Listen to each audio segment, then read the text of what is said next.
He kōna I purangi tēnei nā te reo irirangi o Aotearoa.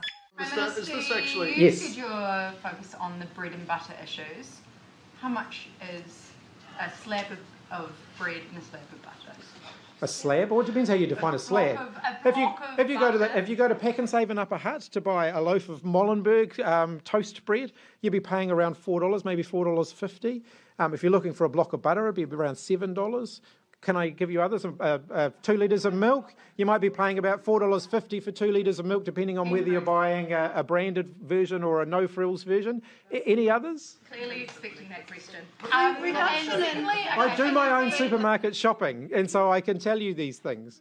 That's Prime Minister Chris Hipkins batting away a reporter's inquiry about the actual cost of bread and butter, and milk and more. Hipkins was getting that gotcha question because wheat and dairy products have been, at least metaphorically, a kind of North Star for his government's policy agenda. When he announced his cabinet, the press release said it would be focused on bread and butter issues. When he announced a cost of living package, it was bread and butter support. The relentless focus on supermarket staples hasn't pleased everyone, especially in the media.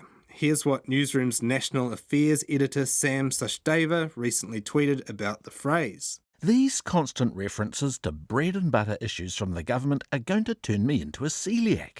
Come up with a new line, please. I cannot hear this 100 more times between now and the election. It's a credit to Sachdeva's undying optimism that he only believes he'll hear those words 100 more times before the election. Saying bread and butter is Hipkins' bread and butter. Just in this segment alone, I've already used those words 7 times. But bread and butter, that's 8 times now, isn't the only catchphrase getting repeated in the media this week. On Monday, Hipkins ditched a second tranche of government initiatives, including a so-called cash for clunkers scheme and what he dubbed a policy reprioritisation. The media, however, has found a much more exciting name for it. Here's One News. To pay for this, the government's had a second policy bonfire with 8 casualties. And here's News Hub. The bonfire of the policies has grown into a towering inferno. Say what you like about setting your own policies on fire and watching them burn in a towering inferno, it's apparently popular. Almost immediately after Hipkins was done incinerating the latest list of Labour's former ideas, One News broadcast a poll showing the party positioned to win a 3rd term. Despite the poll taking place before the most recent bonfire, the Herald's editorial team confidently linked its results to the policy immolation in a piece headlined, "Hipkins' Bonfire of the Priorities gives Labour a boost in the polls." Over on Today FM, afternoon host Lloyd Burr called the bonfire a smart, if cynical strategy. And it's pretty smart politics from Hipkins, but I guess one could argue that it is a bit of sellout politics, yeah?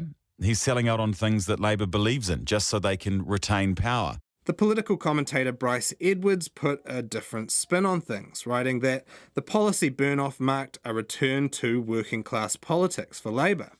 Under Jacinda Ardern, there was a party and government focused on the voters and ideologies of Liberal Grey Lynn and Wellington Central.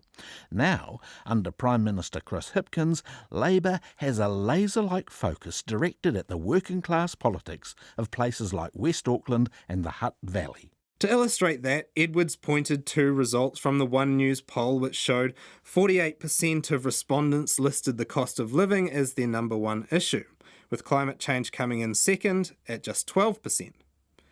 These commentators' near-unanimous conclusion was that cutting climate initiatives is wildly popular with median voters.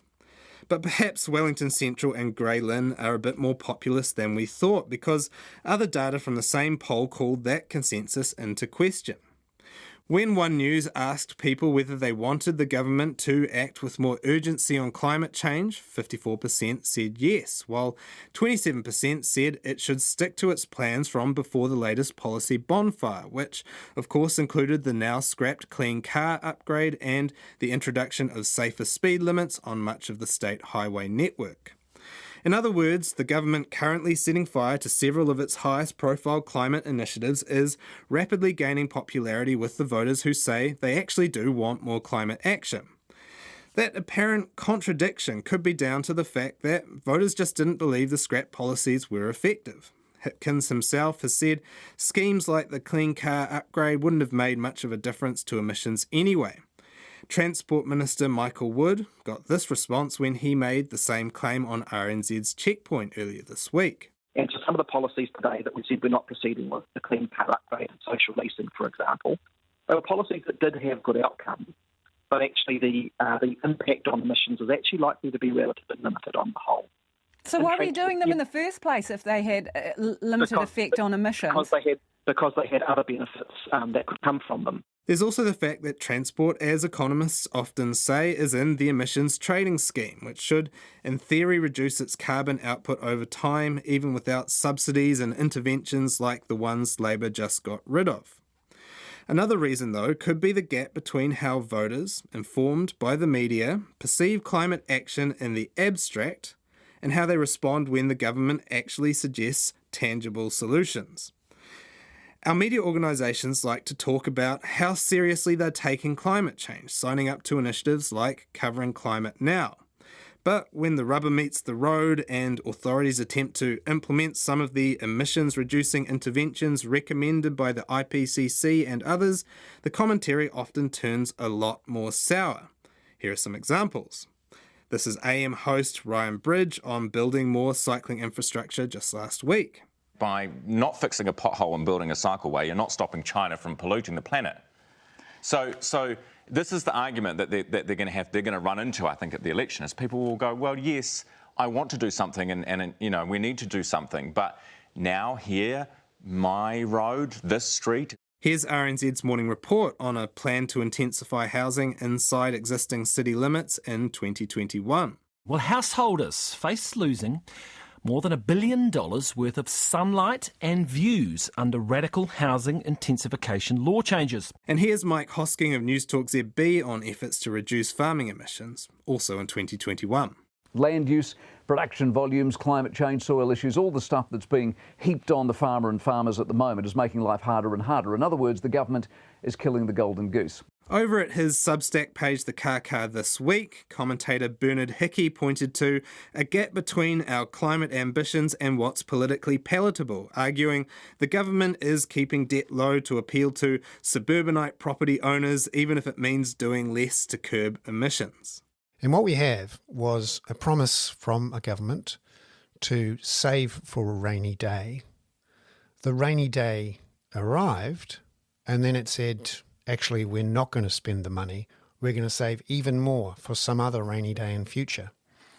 And we're going to do that by not spending money on the thing that might reduce the number and the violence of the rainy day in future by reducing emissions. It's not just the government prioritising the concerns of a median voter who lives in a detached single-storey house in the suburbs, though. Despite regular proclamations on the urgency of addressing climate change, it's often the media as well. Maybe there are some good intentions at the root of the preference for so-called bread and butter policies. They can be nourishing, especially in a cost of living crisis. But it may be hard to fully enjoy the meal if the world is slowly turning into something resembling a bonfire and not the sort that's made of policy.